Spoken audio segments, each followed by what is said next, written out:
Hadirin Allah muliakan. Lalu apa hikmahnya? Kenapa? Kenapa manusia tuh padahal dia udah berusaha, dia udah minta pertolongan sama Allah Subhanahu wa taala. Lalu dia udah tidak pantang menyerah, dia coba lagi coba. Tapi kenapa satu dua kesempatan yang terjadi tidak sesuai dengan ekspektasinya? Yang terjadi tidak sesuai dengan perhitungannya? Yang terjadi tidak sesuai dengan harapannya?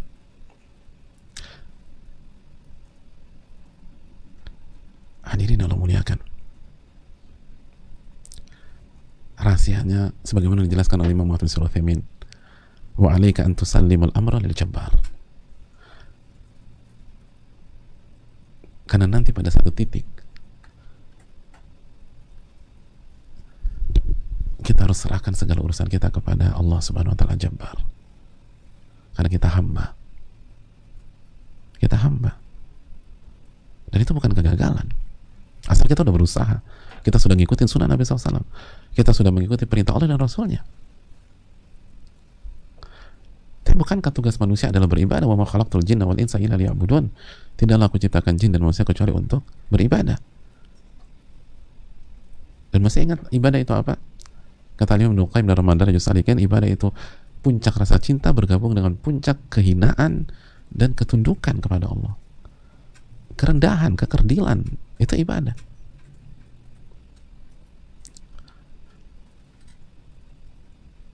Maka ketika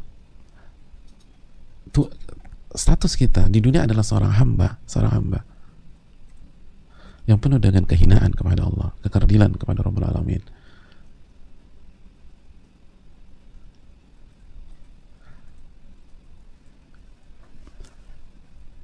maka episode kegagalan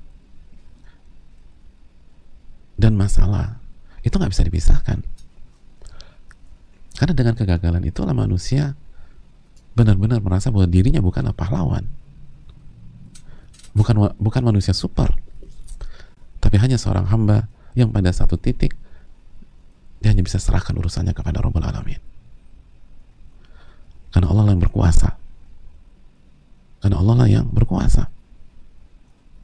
Allah berfirman dalam surat Hud ayat 107, Inna rabbaka fa'alun lima yurid. Inna rabbaka fa'alun lima yurid. Allah mengatakan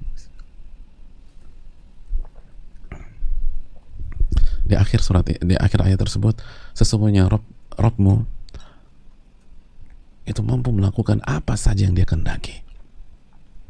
Rabbmu, bukan kamu. Rabbmu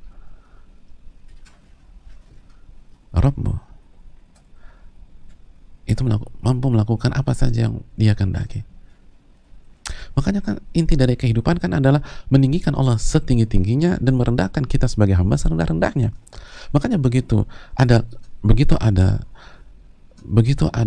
hal yang tidak berjalan sesuai dengan keinginan kita, tidak berjalan sesuai dengan ekspektasi kita, atau kita gagal, kita gagal. Apa yang kita ucapkan? Lihat lagi hadis tadi. Qaddarallahu wa ma syaa fa'al. Ini sudah ditakdirkan Allah. Dan yang Allah takdirkan dan kehendaki itu yang pasti terjadi. Lihat bagaimana seorang hamba meninggikan Allah Subhanahu wa taala. Pada saat dia mendapatkan hasil yang dia tidak inginkan. Pada saat dia mendapati kegagalan, pada saat hasilnya tidak sesuai dengan ekspektasinya. Kalimat yang dia baca adalah qaddarallahu wa ma syaa fa'al. Allah telah mentakdirkan, dan apa yang Allah takdirkan kehendaki pasti itu terjadi. Bukankah ini inti ubudiyah jemaah sekalian? Bukankah ini salah satu inti bahwa kita mendeklar kitalah hamba dan dialah Rabb, kita nggak bisa apa-apa. Jadi walaupun misi kita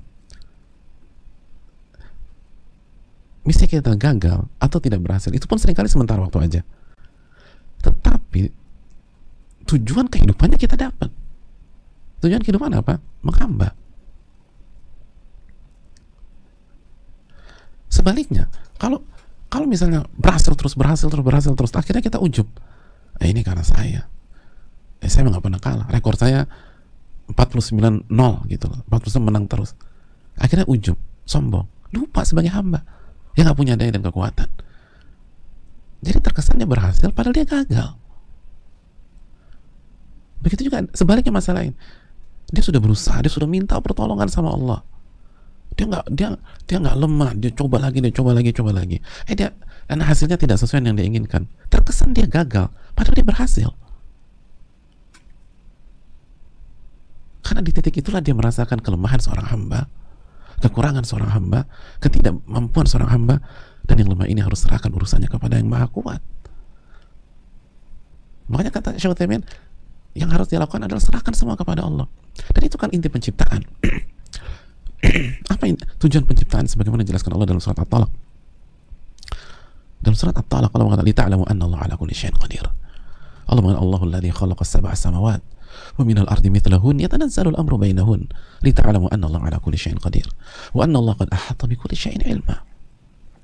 Allah yang menciptakan 7 lapis langit dan 7 bumi, 7 lapis bumi. Yatanazzalu al-amru bainahum. Dan perintah ketetapan Allah turun di tengah-tengah atau di antara lapisan-lapisan tersebut. Untuk apa Allah ciptakan semua itu? Lita'lamu anna Allah 'ala kulli syai'in qadir. Tujuan Allah menciptakan semua dinamika kehidupan ini. 7 lapis langit, 7 lapis bumi dengan semua kehidupannya. Lita'lamu anna Allah 'ala kulli syai'in qadir. Agar kalian mengetahui Allah yang Maha berkuasa atas segala sesuatu. Tujuannya bukan menjadikan kita juara nggak pernah kalah, bukan. Tujuannya bukan menjadikan kita pahlawan tanpa ada cacat, tanpa ada kekeliruan, tanpa ada kesalahan, bukan. Tujuannya adalah agar kalian sadar bahwa yang berkuasa ini Allah, bukan Anda. Dan manusia untuk bisa meresapi konsep ini, dia harus ngerasain kalah dulu. Illa man rahimah rabbuh, kecuali yang dirahmati oleh Allah Subhanahu wa taala. Tapi secara umum, seringkali kita harus merasakan itu dulu. Kalau nggak, yang jadi ujub kita, sombong kita, belagu kita, subhanallah. Jadi terkesan kita kalah, sebenarnya kita menang. Asal begitu ini nggak sesuai dengan perencanaan kita sudah berusaha, kita bermain dengan yang terbaik di bidang tersebut. Kita selalu minta pertolongan sama Allah. Kita nggak pernah down, kita coba terus, tetap nggak masuk, gagal. Disitulah kita sadar benar, bukan saya yang berkuasa, tapi Rabbul Alamin yang berkuasa. Hadirin, disitulah Anda mendapatkan inti dari kehidupan. Lita'lamu anna Allah 'ala kulli syai'in qadir wa anna Allah qad ahata bi kulli syai'in ilma. Makanya hadirin Allah muliakan, apa kata Allah dalam surat Al-Baqarah 216? Wa 'asa an takrahu syai'an wa huwa khairul lakum. Wa 'asa an takrahu syai'an wa huwa khairul lakum. Bisa jadi kalian membenci sesuatu padahal itu baik buat kalian. Dan bisa jadi kalian suka terhadap sesuatu tapi itu buruk buat kalian. Allah yang lebih mengetahui dan kalian tidak mengetahui. Kita berpikir kita udah berusaha, sekali lagi kita sudah amalkan sunnah Nabi ya. Ini bukan justifikasi untuk orang yang tidak sungguh-sungguh, sekali lagi. Sebagaimana tadi sudah kita katakan, ada orang dikasih kesempatan, dikasih pintu kebaikan tapi dia nggak memaksimalkan. Ini dia harus evaluasi dari sisi ini. Tapi kita membahas tentang orang-orang yang sudah maksimal, sudah berjuang, sudah mengamalkan sunnah Nabi, dia sudah bersungguh-sungguh, dia minta pertolongan kepada Allah, lalu dia tidak menyerah, dia tidak lemah, dia coba terus, tapi ternyata yang terjadi tidak sesuai dengan harapannya. Dia nggak suka hal tersebut. Tapi apa kata Allah? Wa 'asa an takrahu syai'an wa huwa khairul lakum. Bisa jadi yang kalian nggak suka itu yang terbaik buat kalian. Dan yang kalian suka itu buruk buat kalian. Kita nggak suka ini gagal, kita nggak suka ini tidak berjalan dengan maksimal, tapi justru dengan kegagalan ini atau masalah ini kita mendapatkan esensi dari ubudiyah. Kita mendapatkan makna dari penghambaan. Kita mendapatkan makna dari seorang hamba yang lemah, yang kerdil, yang nggak bisa apa-apa. Dan pada satu titik dia harus serahkan semuanya kepada Rabbul Alamin. Karena dia lemah, dia harus serahkan kepada Allah. Bukankah itu taslim? Bukankah itu Islam? Bukankah itu tawakal kepada Rabbul Alamin? Jadi dia pikir ini sebuah kegagalan, padahal bukan. Bisa jadi yang Anda nggak suka itu yang terbaik buat Anda. Tujuan Anda itu apa sih? Bukankah menjadi hamba? Ini jadi hamba.